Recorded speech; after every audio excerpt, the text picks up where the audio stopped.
Hello everyone! Once again, it has been a lifetime since I've uploaded. Nice one, Christianne, you're really getting the hang of this whole YouTube thing. Is anyone on the whole superfood smoothie bowl hype? I've just sort of joined it and it's really good. Today I'm going to be talking about planning a big backpacking adventure. It's been requested a couple of times and I think it's a really good topic to discuss, because when you say you're going to go on this big round the world trip and going to start planning it, it's like, oh yeah, cool.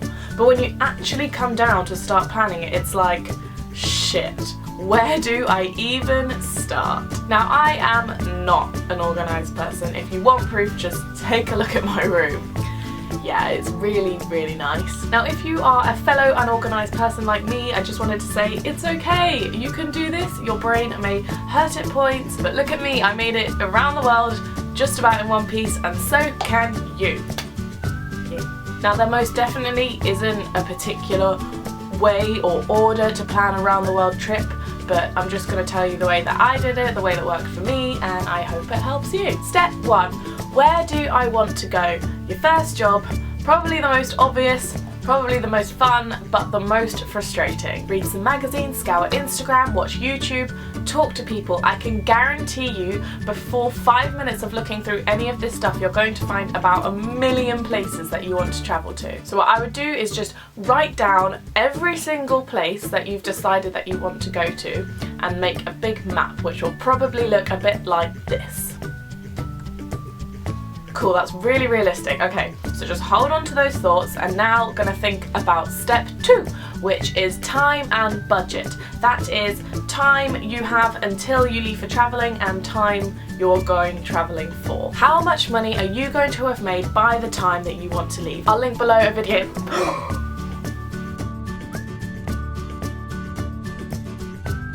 I'll link below a video by Nadine with some really good saving tips. Saving is not easy. You really have to discipline yourself, and from your savings you can get a rough idea of how long you're going to be able to spend on your trip. As a guideline, I'd say the bog standard backpacker spending is about £1,000. Obviously this will be less if you're in less developed countries like India, but it will be probably a lot more in more expensive countries like Australia. But this could be less if you decide to work whilst you're travelling. There are lots of dependents when estimating your budget. So that brings me nicely onto step 3, the hard bit. The mathematical bit. You must choose the top places from your wanderlust list in step 1 and work out how long you can afford to spend in each of these places from your budget you worked out in step 2, remember? If it helps at this point, think about the purpose of your trip. Why are you going travelling? Do you want to immerse yourself into the culture? Do you want to make a difference and do some volunteering? Do you just want to sunbathe and get drunk on paradise islands? This is the hard bit because you have to think about what you really want. How your time and money will be optimised so you get exactly what you want out of your trip. Good luck. Step 4, the order. Congratulations, you've worked out where you want to go, what you can afford to do, and for how long. Perfect! So now a slightly easier task, but still a bit mathematical, you must work out the order of events. If you've only chosen one country, then this job is going to be bloody easy, but if you've chosen a few more countries, then there are a few things to consider when planning the order of your trip. The weather. Do you require the country to be in its summer or its winter? Do you need to avoid rainy season? If possible, arrange the order of the countries at the time where the weather suits you. You obviously need to be aware at this point if the country is in the northern or the southern hemisphere. Yes, this gets geographical, but I mean, how awful if you planned a ski season in New Zealand for January and then you got there and thought, oh shit, it's actually summer here. Like, I'm sure you'd work something out, but it's not what you planned and it's not ideal. So now that's all thought about, you can order your trip. Your travel agent will be good at helping you with this because they can give you a quote on what flight route will be cheapest. If you are going from one side of the world map to the other, you will more than likely find out that a round the world flight ticket will probably be your best option, which is awesome because that means that you get to travel all the way around the world, which is just cool. It's just cool.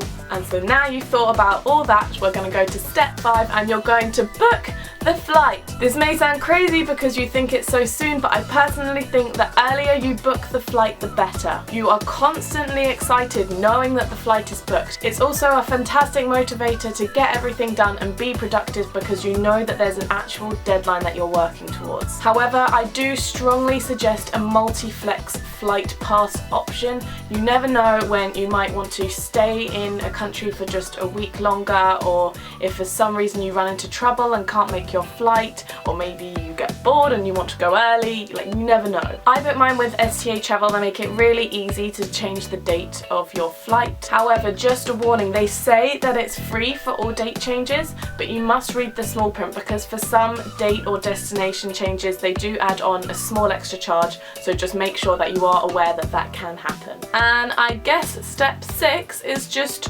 all the rest. You've booked your flight. How absolutely bloody exciting. So whilst you crack on with saving, you need to get everything else sorted so that you're a prepared little backpacker by departure day. First thing you need to think about is visas. Do your research. Do you need a visa for the country that you're visiting? How can you obtain it? Sometimes you have to go to the embassy, sometimes you can do it online, sometimes you can just do it on arrival in country. But whatever it is, you need to find it out as soon as possible and get the right one for you. Second thing to think about is accommodation. It's really good to book your first night's accommodation in country.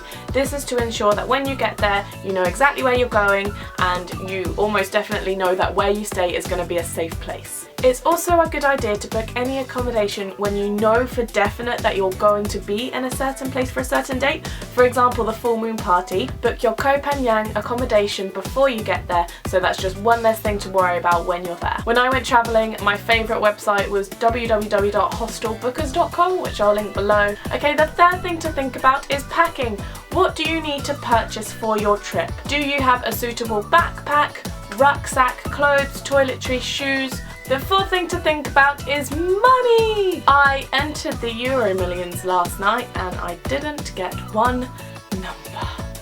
Talk to your travel agent to find out the best way to carry around money for your trip. This might be traveller's checks, it might be a travel credit card. I didn't think about this first time I went travelling. I just brought my debit card, and every single time I went to get money out of an ATM, it charged me stupid amounts, so I probably lost stupid amounts of money just doing that. So make sure you do think about money so you don't lose any unnecessary money from ATMs which are overly priced. And the final thing to do is just to do your research. Maybe create a bucket list with all the things that you want to do when you get into a country, so you know what there is to do when you get there. Maybe you want to try and learn the basics of a foreign language that you think would be useful. It's also a good idea to research the culture of the country that you're visiting for safety benefits, if nothing else, because the last thing you want is to be thinking that you're having a great time frolicking in sunny Dubai in your shorts and t-shirt, only to be arrested for revealing too much. I don't know, there will be many countries with various rules and signs of respect that you'll be unfamiliar with, and it's probably really handy to know these before you go. And there you have it, you are all set for your backpacking adventure, unless I've forgotten something, which I really hope I haven't, and I don't think I have. If you liked this video or found it helpful, please give it a thumbs up. I know I said that my next video was going to be Fiji, but I wanted Grace and Cheryl, my backpacking buddies last year, to be in it because we all did something slightly different when we were there. But yeah, I promise that will be next time's video, and I will see you then. Bye! Oh no, oh no, oh no. Oh, it's cold, it's cold. I just dropped it all over me, look. It's covered in smoothie. No. Of course this would happen to me. This always happens to me, or stuff like this anyway. Okay, off with the sheet altogether. Goodbye. Well, that just happened. Naughty smoothie. God. I'm gonna have some more. Dad was not happy. He goes, "What have you done?" Well, Dad, I spilt my smoothie and I didn't mean to, so sorry.